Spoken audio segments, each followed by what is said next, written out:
Imagine getting into an argument based on hearing incorrectly. It happens to many. It took a while for my husband and I to develop the communication tool of seeking clarity. And depending on the subject matter's intensity, we can still miss the mark. We are learning that when one or the other responds in a negative way that doesn't quite fit the conversation, to ask, "What did you hear me say?" Conversations have an ebb and flow, especially when both parties are enjoying it. Typically, not much is lost in interpretation, and no one is offended by the interruptions. But when there's a conflict or a disagreement, listening with healthy intentions is a very necessary skill. Listening is the second tool for our previous podcast, Are You Sharpening or Controlling? Based on Proverbs 27 and 17. As iron sharpens iron, so one person sharpens another. Go back and listen to that podcast if you haven't already. Take time to subscribe, like, comment, and share with others. Also, turn on the notification bell to get our weekly podcast. Proverbs has a lot to say about listening.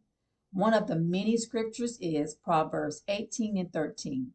He who answers before listening, that is his folly and his shame.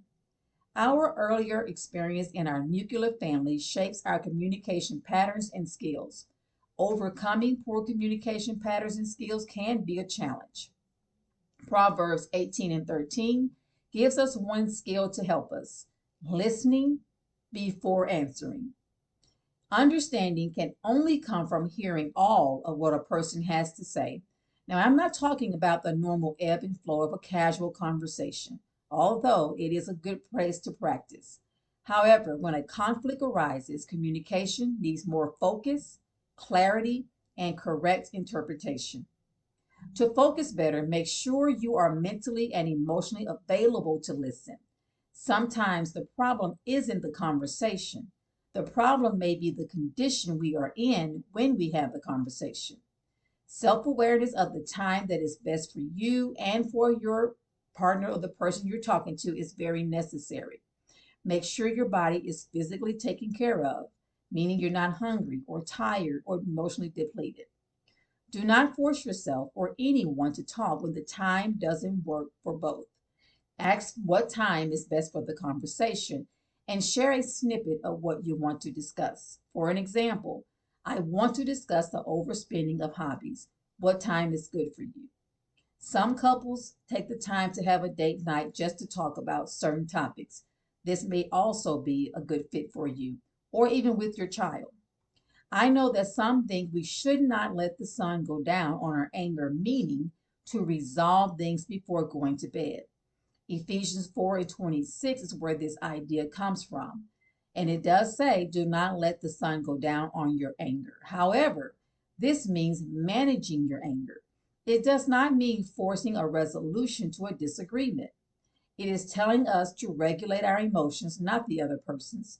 If you can't sleep because you're angry, it's not your partner's responsibility, and vice versa.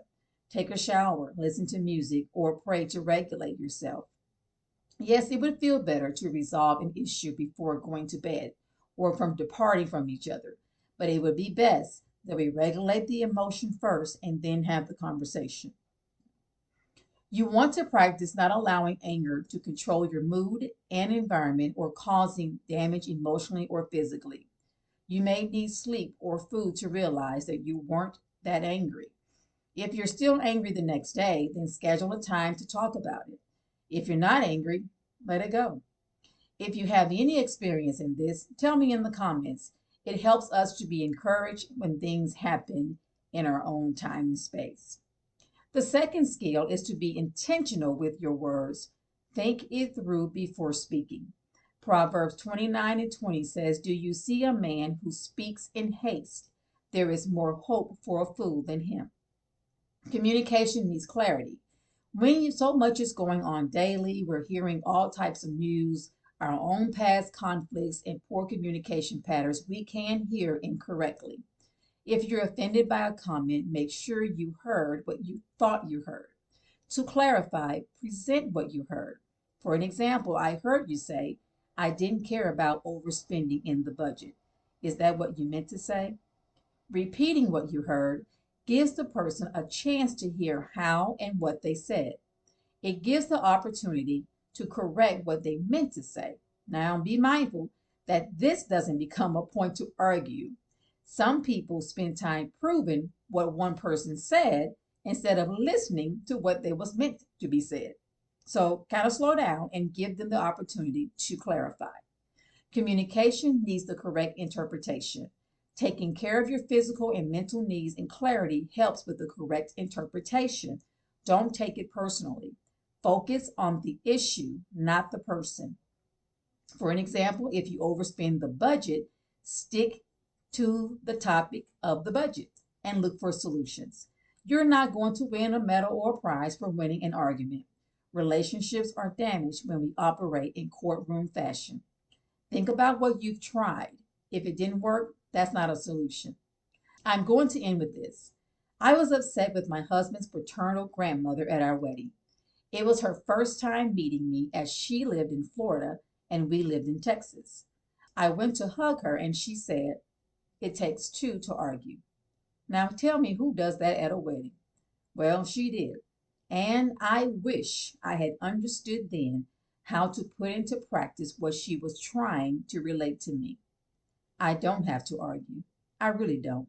Nothing in my life, nothing, absolutely nothing in my life has been better or resolved in arguing. My bank account surely did not increase. Now, not arguing doesn't mean that the problem magically disappears. Some relationship patterns take time, repeated conversation, listening, boundaries, and behavioral change. I can address a problem without turning the conversation into an argument. Listening well isn't simply hearing someone's words. It is slowing down enough to understand what was actually communicated before deciding how to respond. Listening well is the second tool in our Skills for Living previous podcast, Are You Sharpening or Controlling? Based on Proverbs 27 and 17. As iron sharpens iron, so one person sharpens another. Each skill takes practice. When you find yourself relapsing to old behaviors, self correct immediately. This has been another Skills for Living tip from the book of Proverbs by Extending Grace Counseling Services. I am your host, Starling Amos-McElroy, and remember, small steps practiced consistently can create meaningful change.